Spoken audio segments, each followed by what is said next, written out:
వ్యాఖ్యలు వాపస్. కాంగ్రెస్ సిరిసిల్ల ఇన్ఛార్జ్ కేకే ప్రకటన. కించపరిచే వ్యాఖ్యలపై నేతల ఫైర్.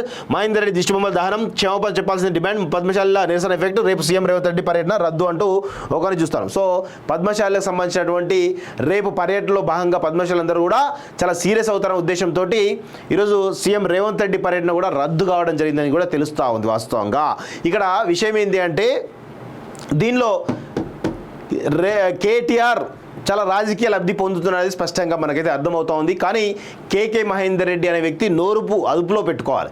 మీ ఇద్దరి అగ్రకుల దురహంకారంతో ఈరోజు బహుజన వర్గాలను కించపరుస్తున్న విషయం కూడా గుర్తుపెట్టుకోవాలి.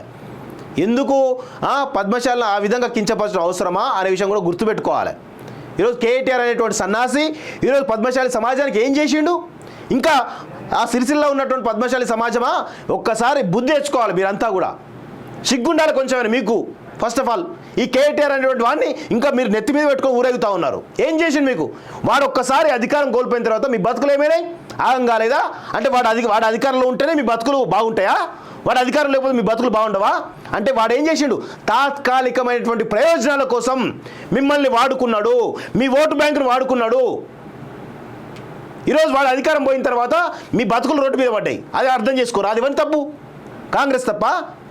కేటీఆర్ తప్పు. ముమ్మాటికి కేటీఆర్ అనేటువంటి ఒక సన్నాసి చేసినటువంటి తప్పు. ఆయన ఉచ్చులో మీరు పడితే మిమ్మల్ని ఎవడు కూడా బాగు చేయలేడు. వాస్తవంగా మీకు నిజంగా చిత్తశుద్ధి ఉంటే పార్టీలో వదిలిపెట్టండి, న్యూట్రల్గా రండి. న్యూట్రల్గా వస్తే కనుక ఖచ్చితంగా మేము సపోర్ట్ చేస్తాం. అంతేగాని ఈరోజు రేవంత్ రెడ్డి కేటీఆర్ మధ్య జరుగుతున్నటువంటి ఆధిపత్య పోరులో భాగంగా పద్మశాలి సమాజం ఈరోజు పెద్ద ఎత్తున ఈరోజు వాడుకోబడతా ఉంది. ఆ విషయం అర్థం చేసుకోండి మీరంతా కూడా. కేటీఆర్ ఏం చేయాలి? ఒక మంత్రిగా ఉన్నప్పుడు దీర్ఘకాలికంగా ఆలోచన చేయాలి. ఎవడైతే దూరదృష్టితో ఈరోజు ఆలోచిస్తాడో వాడే నిజమైనటువంటి లీడర్. వాడినే మనం ఎత్తుకోవాలి వాస్తవంగా. కానీ ఈరోజు నేను అధికారంలో ఉంటే మీ బతుకులు బాగుంటాయి, నేను అధికారంలోకి పోతే మీ బతుకులు అంతా కూడా రోడ్ల మీద పడతాయనే ఒక ఉద్దేశంతో ఈరోజు తాత్కాలిక ప్రయోజనాల కోసం ఈరోజు కేటీఆర్ చేసినటువంటి నీచమైనటువంటి పనులకు ఈరోజు పద్మశాలి సమాజం బలి అయిందనే విషయం కూడా గుర్తుపెట్టుకోవాలి. ఇప్పటికైనా కానీ కాంగ్రెస్ ప్రభుత్వం కూడా తేరుకోవాలి. కాంగ్రెస్ ప్రభుత్వం కూడా ఖచ్చితంగా ఆ సమాజానికి న్యాయం చేయాల్సిన అవసరం ఉంది. సిరిసిల్ల నేతలను ఆదుకోవాల్సిన అవసరం ఉంది. ఈరోజు మీ ఇద్దరి ఆధిపత్య పోరులో ఆ పద్మశాలి నేతన్నల బతుకులను ఆగం చేయొద్దని చెప్పేసి కూడా నేను కాలేజీ వేదికగా హెచ్చరిస్తూ ఉన్నాను. ఖచ్చితంగా మీకు ఆ భంగపాటు తప్పదనే విషయం కూడా నేను హెచ్చరిస్తా ఉన్నాను. ఆ దిశగా మీరందరూ కూడా ఈరోజు రాజకీయాల కోసం కాదు, మానవీయ కోణంలో ఆ కమ్యూనిటీ ఏదైతే ఉందో ఆ నేతల బతుకులను గురించి ఆలోచించాలని చెప్పేసి కూడా నేను కోరుతా ఉన్నాను. దీన్ని రాజకీయంగా వాడుకోవాలని కేటీఆర్ అనేటువంటి సన్నాసి వాడుకుంటా ఉన్నాడు. దీన్ని సిగ్గుండాలి కొంచెమైనా. ముందు పద్మశాలకు బుద్ధి ఉండాలి, సిరిసిల్ల ఉన్నటువంటి నేతలకు బుద్ధి ఉండాలి.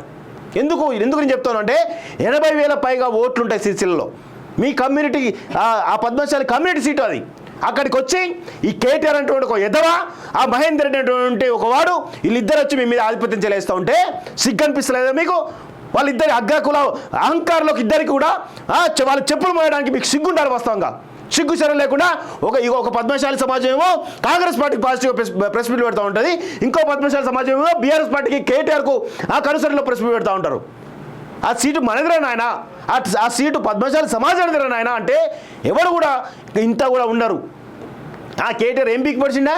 4 రోడ్లు వేసి ఈరోజు అధ్యయంగానే సిరిసిల్ల బాగుపడిందా? ఒక 4 బతుకులు బాగుపడంగానే పద్మశాలి నేతల బతుకులు బాగుపడ్డా? కొంచెం కూడా బుద్ధి లేకుండా వ్యవహరిస్తూ ఉన్నారు. మీకు బుద్ధి ఉండాలి. ఫస్ట్ ఆఫ్ ఆల్ మీకు బుద్ధి లేకుండా ఈ విధంగా తయారైన కాబట్టి బానిసనిగిరి చేస్తూ ఉన్నారు కాబట్టి మీ బతుకులు మారట్లేదురా నాయన. ఇప్పటికైనా బుద్ధి తెచ్చుకోండి మీరు.